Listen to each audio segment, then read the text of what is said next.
this is another perspective we have to have in this conversation is social media. This is one that brought this topic to our attention, and one that we had a lot of feedback and a lot of discussion on earlier this week online. Let's take a look.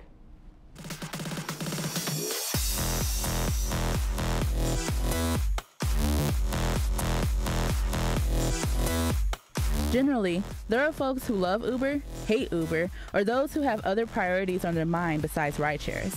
With all the opinions coming from various points of views, this Tuesday's Stay Tuned Twitter chat went from 8 p.m. and lasted until midnight.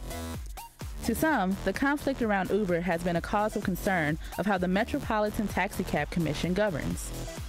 Others feel like fighting to make Uber a thing in St. Louis shows how we have difficulty changing with the times. Critics of Uber have a number of concerns.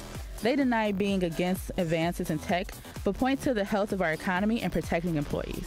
Jacob Lambden said, "Rejecting Uber isn't anti-innovation. We all like apps. It's anti-exploiting labor. It keeps services and jobs in poor areas."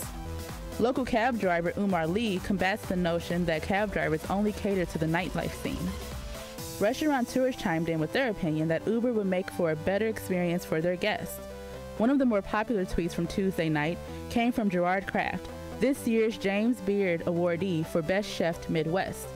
He said, "Uber would help every restaurant and bar, period. St. Louis taxis make us look bad regularly." This begs the question, can we as a region afford to not have Uber? Can we not have as many transportation options as possible? Can't we all just get along? Want to be a part of our next chat? Follow us on Twitter at StayTunedSTL and join the conversation on Tuesday nights at 8 p.m. with the hashtag StayTunedSTL.